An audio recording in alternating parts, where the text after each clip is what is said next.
Welcome to GK GS with Manish sir.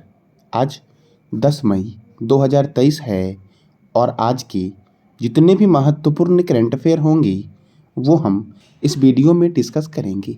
इस video का PDF Telegram पे मिलेगा जिसका लिंक वीडियो के डिस्क्रिप्शन बॉक्स में है। तो आइए शुरू करते हैं आज का महत्वपूर्ण करंट अफेयर।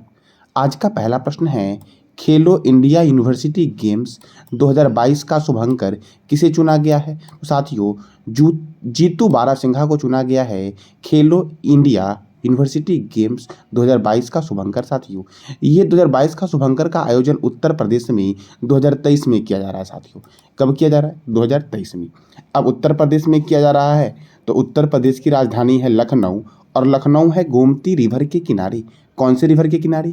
गोमती रिवर के किनारे। यहाँ के मुख्यमंत्री हैं योगी आदित्यनाथ और गवर्नर हैं आनंदीबेन पटेल। राज्यसभा है 31 और लोकसभा है 80। दुधवा राष्ट्रीय उद्यान, बखीरा वन्यजीव अभयारण्य, कौन सा? तो दुधवा राष्ट्रीय उद्यान किस राज्य में है? यूपी में है। साथियों, पिलभित राष्ट्रीय उद्यान, कौन सा? पिलभित राष्ट्रीय उद्यान। रामगंगा परियोजना रामगंगा नदी पर है। अगर साथियों आपसे पूछे कि रामगंगा नदी निकलती कहाँ है, तो रामगंगा नदी निकलती है उत्तराखंड के नैनीताल झील से और उत्तर प्रदेश में कन्नौज में आकर के गंगा रिवर में मिलती है। साथियों, यह रामगंगा नदी रिहंद परियोजना रिहंद नदी पर है। और मैं अगर आपसे पूछ दूं कि सौरिहंद परियोजना कहाँ है, तो ये सतलज नदी पर है और किस राज्य में है? तो हरियाणा में है। शारदा परियोजना शारदा और गोमती नदी पर है। भारतीय चीनी तकनीकी संस्थान कानपुर में है। भारतीय दलहन शोध संस्थान कानपुर में है। औद्योगिक विश्वविज्ञान अनुसंधान केंद्र लखनऊ में है। केंद्रीय औषधि अनुसंधान केंद्र कहाँ पर है? तो ये भी लखनऊ में है। केंद्रीय वनस्पति अनुसंधान केंद्र लखनऊ में है। किसानों की आय को दुगना करने के लिए पंचामृत योजना की शुरुआत उत्तर प्रदेश ने की है। समग्र शिक्षा अभियान की शुरुआत किसने की? तो यूपी ने की है समग्र शिक्षा अभियान की शुरुआत। ई वाहन अभियान के तहत सरकारी विभागों में 100% ईवी बनाने का साथियों लक्ष्य रखा गया है यूपी में। और खेलो इंडिया यूनिवर्सिटी गेम्स का आयोजन कहाँ होगा? तो यूपी में होगा। डिज्नीलैंड पर आधारित एक थीम पार्क रमालैंड स्थापित करने की घोषणा साथियों उत्तर प्रदेश ने की है। रमालैंड ये कहाँ स्थापित किया जाएगा? तो उत्तर प्रदेश के अयोध्या में किया जाएगा साथियों। और अयोध्या, तो आपको बताना है कि अयोध्या कौन से नदी के किनारे है। अब अगला प्रश्न आपका है, हाल ही में किस वर्ष तक भारत में 10 लाख की आबादी वाली शहरों में डिजिटल वाहनों पर प्रतिबंध लगाने की घोषणा की गई है? साथियों देखो, 10 लाख से अधिक वाली आबादी पर साथियों जो 2027 तक, कब तक? तो 2027 तक डिजिटल वाहनों पर प्रतिबंध लगाने की बात कही जा रही है साथियों। और एक समिति आई साथियों, तो इसी समिति ने साथियों यह रिपोर्ट दी है। तो देखो, इसकी सिफारिश पेट्रोलियम मंत्रालय के पूर्व सचिव तरुण कपूर की अध्यक्षता वाली कमेटी के द्वारा केंद्र सरकार से की गई है। और 2027 तक 10 लाख आबादी वाले शहरों में डिजिटल वाले 4 पहिए वाहन का उपयोग पर प्रतिबंधित होगा साथियों। और 2024 से इन शहरों में केवल इलेक्ट्रिक व्हीकल का ही रजिस्ट्रेशन हो सकेगा। और 10 वर्षों में शहरी क्षेत्र में कोई डिजिटल सिटी बसें नहीं होनी चाहिए साथियों। तो ये साथियों इस कमेटी का साथियों उद्देश्य था जिन्होंने सिफारिश की है केंद्र सरकार से। तो 2027 तक अभी तक साथियों कोई आधिकारिक घोषणा नहीं की गई है, बस मांग की गई है। किसके द्वारा? तो पूर्व सचिव तरुण कपूर की साथियों कमेटी ने मांगी है केंद्र सरकार से। अब अगला प्रश्न आपका बनता है, देश का पहला योल सैन्य छावनी बोर्ड भंग करके मिलिट्री स्टेशन स्थापित करने की घोषणा की गई है। यह किस राज्य में स्थित है? योल सैन्य छावनी। देखो, यहाँ से पहला प्रश्न बनता है कि देश का पहला छावनी बोर्ड साथियों कौन सा था? योल सैन्य छावनी बोर्ड था। और इसको साथियों भंग कर दिया गया है और इसको मिलिट्री स्टेशन बनाने की घोषणा की गई है। और यह है किस राज्य में? तो यह है आपका हिमाचल प्रदेश में। और आपको ये दिख रहा होगा हिमाचल प्रदेश साथियों मैप में, यही है हिमाचल प्रदेश। अब देखो साथियों, हिमाचल प्रदेश में कहाँ है ये योल सैन्य छावनी? तो हिमाचल प्रदेश के कंगार जिले में है। और भारत में अब तक 59 मिलिट्री स्टेशन हो गए हैं। कितने हो गए हैं? तो 59 मिलिट्री स्टेशन हो गए हैं। पहले कितना था? 58, अब कितना हो गया है? 59। और भारत में ऐसे 62 सैन्य छावनी बोर्ड हैं, इसे भंग करके मिलिट्री स्टेशन बनाने का निर्णय लिया गया है केंद्र सरकार के द्वारा साथियों। तो पहले था पहले साथ एक का तो हो चुका है, 62 में से एक का हो चुका, उसका नाम क्या है? योल सैन्य छावनी स्टेशन साथियों।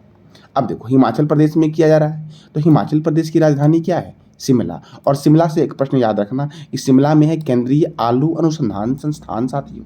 हिमाचल प्रदेश के गवर्नर हैं शिव प्रताप शुक्ल। हिमाचल प्रदेश के मुख्यमंत्री हैं सुखविंदर सिंह सेखो। और यहाँ पे राज्यसभा 3 है और लोकसभा 4 है। ग्रेट हिमालयन राष्ट्रीय उद्यान हिमाचल प्रदेश में है। रोहिला राष्ट्रीय उद्यान हिमाचल प्रदेश में है। चमेरा जल विद्युत परियोजना रावी नदी पर है और हिमाचल प्रदेश में। यहाँ पर चंद्रताल झील और सूरजताल झील है। कौन सा झील? तो चंद्रताल झील और सूरजताल झील है। साथियों आपको बताना है कमेंट बॉक्स में कि संगेस्तर लेक कहाँ पर है। इसका जवाब देना है आपको कमेंट बॉक्स में। कोल्ड डेजर्ट जैव मंडल कहाँ है? तो हिमाचल प्रदेश में है। साबरा कुड्डू जल विद्युत परियोजना पब्बर नदी पर है।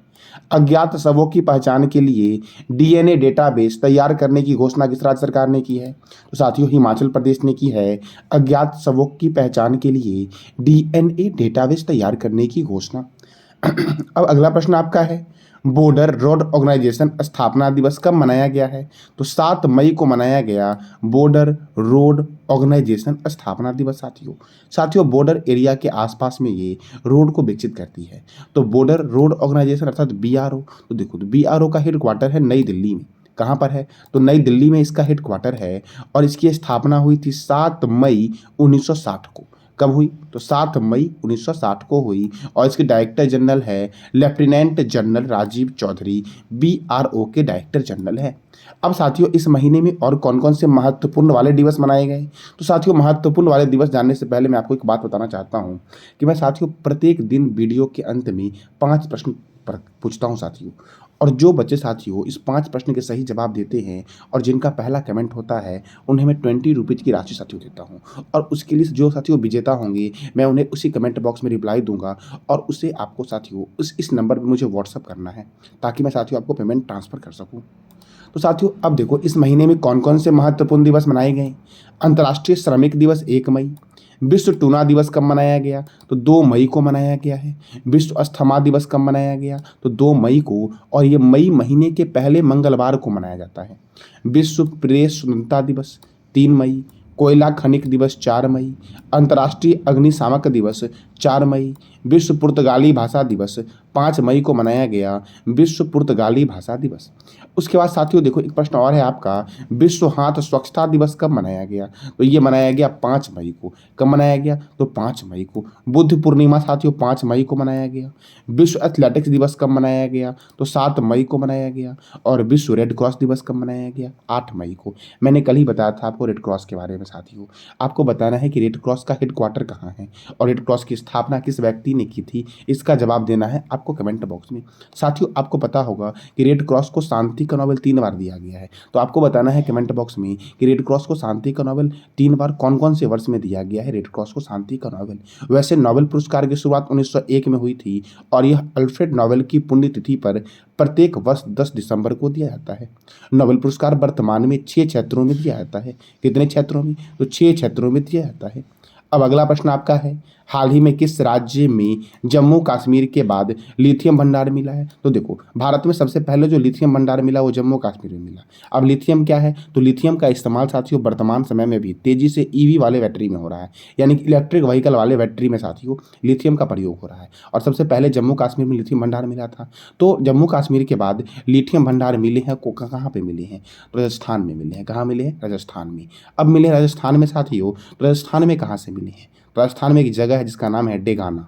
डेगाना में लिथियम भंडार पाया गया है साथियों, और इससे पहले जम्मू कश्मीर में मिला था। तो राजस्थान की राजधानी क्या है? जयपुर। राजस्थान के मुख्यमंत्री कौन है साथियों? अशोक गहलोत हैं। और राजस्थान की राजधानी जो जयपुर है इसे हम बोलते हैं पिंक सिटी। इसका उपनाम क्या है? Pink city. साथियों राजस्थान में एक शहर है उसे बोलते हैं ब्लू सिटी। उस शहर का नाम आपको बताना है कमेंट बॉक्स में। राजस्थान के गवर्नर कौन है? कलराज मिश्र हैं। और मुख्यमंत्री मैंने तुरंत बोला अशोक गहलोत हैं। कौन है? अशोक गहलोत। यहाँ पे राज्यसभा 10 है और लोकसभा 25 है। सरिस्का राष्ट्रीय उद्यान, डेजर्ट राष्ट्रीय उद्यान, केवलादेव राष्ट्रीय उद्यान जिसे पक्षियों का स्वर्ग भी कहते हैं, ये कहाँ पर है? तो राजस्थान में है। रणथंभौर राष्ट्रीय उद्यान, जवाहर सागर वन्यजीव अभयारण्य, रामगढ़ विषधारी अभयारण्य, माउंट आबू वन्यजीव अभयारण्य, सवाई मानसिंह वन्यजीव अभयारण्य, कुहलगढ़ वन्यजीव अभयारण्य और मुकुंदरा हिल्स राष्ट्रीय उद्यान कहाँ पर है? तो राजस्थान में है साथियों। कहाँ पर है? राजस्थान में। अब अगला प्रश्न है आपका, इंडियन एयरफोर्स का पहला हेरिटेज सेंटर कहाँ स्थापित हुआ है? तो चंडीगढ़ में स्थापित हुआ है साथियों।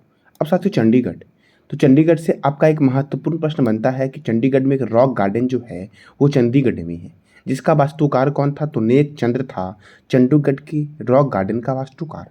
और साथियों भारत की पहली हवाई सेवा टैक्सी चली थी चंडीगढ़ से हिसार के बीच हरियाणा में। और चंडीगढ़ दो राज्यों की संयुक्त राजधानी है, एक हरियाणा और दूसरा पंजाब। तो साथियों आज आपको बताना है पंजाब और हरियाणा के मुख्यमंत्री और राज्यपाल कौन है और यहाँ पे राज्यसभा सीट कितना है। इस प्रश्न का जवाब देना है आपको कमेंट बॉक्स में साथियों। साथियों चंडीगढ़, तो चंडीगढ़ का वास्तुकार कौन था? तो ली कार्बूजियर थे, जो कहाँ के थे? तो फ्रांस के थे। अब देखो साथियों इसका उद्घाटन किसने किया है? तो केंद्रीय रक्षा मंत्री राजनाथ सिंह ने इसका उद्घाटन किया है साथियों। अब देखो साथियों अगला प्रश्न आपका है, हाल ही में किस मंत्रालय के द्वारा प्रधानमंत्री जन औषधि केंद्र का उद्घाटन सिकंदराबाद में किया गया है? तो पर्यटन मंत्रालय के द्वारा। अब पर्यटन मंत्रालय के द्वारा किया गया है तो केंद्रीय पर्यटन मंत्री हैं कौन? तो जी किशन रेड्डी हैं। कौन है? जी किशन रेड्डी। अब कुछ मंत्री हैं जो बहुत ही महत्वपूर्ण है आपके किसी भी एग्जाम के लिए, जैसे कि साथियों ग्रामीण विकास मंत्री और पंचायती राज मंत्री कौन है? गिरिराज सिंह। रेल और संचार मंत्री कौन है? अश्वनी वैष्णव। स्वास्थ्य एवं परिवार कल्याण मंत्री कौन है? मनसुख मंडाविया। महिला एवं बाल विकास मंत्री कौन है? स्मृति ईरानी। सड़क परिवहन एवं राजमार्ग मंत्री कौन है? तो नितिन जयराम गडकरी हैं सड़क परिवहन और राजमार्ग मंत्री साथियों। कृषि एवं किसान कल्याण मंत्री कौन है? नरेंद्र सिंह तोमर हैं। जनजातीय कार्य मंत्री कौन है? अर्जुन मुंडा। और साथियों मुंडा एक जनजाति भी है जो झारखंड में पाई जाती है। झारखंड में मुंडा जनजाति झारखंड में कहाँ पाई जाती है? तो झारखंड में साथियों रांची में छोटा नागपुर पठार के पास पाई जाती है। वाणिज्य एवं उद्योग मंत्री और कपड़ा मंत्री कौन है? तो पीयूष गोयल हैं। कोयला एवं खान मंत्री कौन है? खान मंत्री तो प्रहलाद जोशी हैं। वित्त मंत्री वर्तमान में है निर्मला सीतारमण। साथियों भारत के प्रथम वित्त मंत्री कौन थे? अगर आपको पता है तो आप बताइए कमेंट बॉक्स में। पशुपालन डेयरी और मत्स्य पालन मंत्री कौन है? पुरुषोत्तम रूपाला हैं। कानून एवं न्याय मंत्री कौन है? तो किरण रिजिजू हैं। पर्यावरण एवं जलवायु परिवर्तन मंत्री कौन है? भूपेंद्र यादव हैं। श्रम एवं रोजगार मंत्री कौन है? ये भी भूपेंद्र यादव हैं। शिक्षा मंत्री कौन है? धर्मेंद्र प्रधान हैं। जल शक्ति मंत्री कौन है? तो गजेंद्र सिंह शेखावत हैं जल शक्ति मंत्री साथियों। साथियों मैं आपको एक बात बताना चाहता हूँ कि देखो कल 7 बजे साथियों, 7 बजे इवनिंग टाइम में साथियों मैं 1 से 7 मई तक के वीकली महत्वपूर्ण करंट अफेयर को आपको दूंगा जो आपके एग्जाम के लिए महत्वपूर्ण होगा और जो इंपॉर्टेंट होंगे साथियों वही मैं दूंगा साथियों शाम के 7 बजे। अगला प्रश्न आपका है, हाल ही में भारत ने किस देश में 7वीं बंदरगाह का संचालन शुरू किया है? तो साथियों म्यांमार में। कहाँ पर? तो म्यांमार में साथियों। और ये जो 7वीं बंदरगाह साथियों है ये कालादान मल्टी मॉडल परियोजना का साथियों एक हिस्सा है। कालादान मल्टी मॉडल परियोजना कहाँ है? तो पश्चिम बंगाल में है और इसी का ये हिस्सा है 7वें बंदरगाह। देखो ये म्यांमार साथियों दिख रहा होगा आपको और इस साथियों ये साथियों जो म्यांमार साथियों आपका है यही म्यांमार साथियों रूट है। ये जो ब्लू कलर में आपको दिख रहा है यही रूट साथियों है ये 7वें बंदरगाह का साथियों, जो कहाँ से? तो कोलकाता यहाँ दिख रहा है आपको, यहाँ से साथियों 7वें के लिए जाएगा। 7वें कहाँ है? तो म्यांमार में है। अब देखो पहली शिफ्ट कहाँ से शुरू हुई? तो कोलकाता में श्यामा प्रसाद मुखर्जी बंदरगाह से रवाना हुई। तो यहाँ से भी एक प्रश्न याद रखना, ये श्यामा प्रसाद मुखर्जी बंदरगाह जो है ये कहाँ पर है? तो कोलकाता में है साथियों। कहाँ पर है? कोलकाता में। अब देखो साथियों म्यांमार जो साथियों है, म्यांमार से कौन कौन से राज्य की सीमा लगती है? तो भारत के जितने भी पड़ोसी देश हैं वो सबको देखेंगे। सबसे पहले आता है नाम साथियों बांग्लादेश का, क्योंकि बांग्लादेश साथियों भारत से सबसे अधिक दूरी तक लगा हुआ है। अर्थात सबसे लंबी किलोमीटर की सीमा किसकी है? बांग्लादेश की है। 4096.7 किलोमीटर है और यह लगती है पश्चिम बंगाल से, असम से, मेघालय से, त्रिपुरा से और मिजोरम से। अब चीन की बारे में बात करें, चीन लगती है 3488 किलोमीटर भारत से। और ये कौन कौन से राज्य से लगती है? तो हिमाचल प्रदेश, उत्तराखंड, सिक्किम, अरुणाचल प्रदेश और एक यूनियन टेरिटरी है लद्दाख से लगती है। और लद्दाख में ही भारत का साथियों सबसे बड़ा नेशनल पार्क है, एशिया का सबसे बड़ा नेशनल पार्क है, उसका नाम है हेमिस नेशनल पार्क। कौन सा नेशनल पार्क? तो हेमिस नेशनल पार्क कहाँ पर है? लद्दाख में है साथियों। अब देखो तो सबसे साथियों अगर मैं आपसे पूछूं कि सबसे अधिक दूरी तक सीमा साथियों कौन सा साझा करता है भारत से? तो बांग्लादेश। और दूसरे स्थान पर कौन? चीन है। पाकिस्तान कितना लगा हुआ साथियों? तो 3,323 किलोमीटर। और ये जम्मू कश्मीर, पंजाब, राजस्थान, गुजरात और लद्दाख से लगा हुआ है भारत के। नेपाल लगती है 1,751 किलोमीटर भारत से। ये कौन कौन से राज्य से लगी हुई है? उत्तराखंड, उत्तर प्रदेश, बिहार, पश्चिम बंगाल और सिक्किम से लगी हुई है। अब म्यांमार साथियों, म्यांमार भारत से कितना किलोमीटर की सीमा लगाती है? तो साथियों 1,643 किलोमीटर। और यह लगी हुई है अरुणाचल प्रदेश से, नागालैंड से, मणिपुर से और मिजोरम में। साथियों अरुणाचल प्रदेश में भारत में सबसे पहले सूर्योदय होता है और वर्ल्ड में जापान में होता है। साथियों भूटान की सीमा लगी है भारत से 699 किलोमीटर। और ये लगी है सिक्किम से, पश्चिम बंगाल से, असम से और अरुणाचल प्रदेश से। अगर मैं आपसे पूछूं कि सबसे कम सीमा साथियों भारत कौन से देश से साझा करता है, तो अफगानिस्तान से। कितना किलोमीटर? 106 किलोमीटर। और किससे लगा हुआ है? तो लद्दाख से लगा हुआ है। और मैंने अभी तुरंत बताया कि लद्दाख में हेमविस नेशनल पार्क है, जो एशिया का सबसे बड़ा नेशनल पार्क है। अब अगला प्रश्न आपका है, हाल ही में कौन सी कंपनी टेलीकॉम लाइसेंस पाने वाली चौथी प्राइवेट कंपनी बनी है? तो जूम साथियों, जूम कंपनी जो है ये टेलीकॉम लाइसेंस पाने वाली चौथी प्राइवेट कंपनी बनी है। जूम के बारे में पता ही साथियों आपको होगा कि वीडियो कॉलिंग के लिए, वीडियो कॉन्फ्रेंसिंग कॉलिंग के साथ इसका इस्तेमाल करते हैं। तो देखो साथियों, अब 3 जो कंपनी अन्य है कौन कौन से हैं? जियो है, एयरटेल है और वोडा आइडिया है साथियों, VI है। अगला प्रश्न है आपका, हाल ही में किस देश ने रेड स्क्वायर में 78वें विजय दिवस परेड का आयोजन किया है? तो रूस ने साथियों। देखो रेड स्क्वायर से एक और प्रश्न याद रखना कि लेनिन की समाधि स्थल रेड स्क्वायर नहीं है साथियों। और साथियों रेड स्क्वायर जो है ये क्रेमलिन के आसपास में है। और क्रेमलिन में कौन रहते हैं? तो रूस के राष्ट्रपति। और क्रेमलिन कहाँ है? तो रूस की राजधानी मॉस्को में है। देखो यहाँ आपको 4 ऑप्शन दिख रहे होंगे। तो देखो अमेरिका के राष्ट्रपति कौन है? जो बाइडेन है। रूस के राष्ट्रपति कौन है साथियों? व्लादिमीर पुतिन है। जापान के प्रधानमंत्री कौन है? तो साथियों जापान के प्रधानमंत्री हैं फोमियो किशिदा। और ब्रिटेन के प्रधानमंत्री कौन है? तो पता ही आपको होगा, ऋषि सुनक हैं ब्रिटेन के प्रधानमंत्री। अब रूस साथियों, तो रूस के बारे में जानते हैं कि रूस से और क्या क्या प्रश्न बनता है। तो याद रखना सबसे पहला प्रश्न साथियों कि रूस की राजधानी है मॉस्को और उसकी करेंसी क्या है? Russian rouble. देखो रूस दुनिया का सबसे बड़ा देश है क्षेत्रफल में। और अगर जनसंख्या के बारे में बात करें कि जनसंख्या में दुनिया का सबसे बड़ा देश कौन सा है, तो अपना देश भारत है। साथियों भारत की जनसंख्या कितनी है और भारत की जनसंख्या और चीन की जनसंख्या में कितने अंतर हैं साथियों, ये आपको बताना है कमेंट बॉक्स में। अब देखो कृत्रिम उपग्रह को अंतरिक्ष में प्रक्षेपित करने वाला दुनिया का पहला देश रूस बना था। अंतरिक्ष में जाने वाली प्रथम महिला कौन थी साथियों?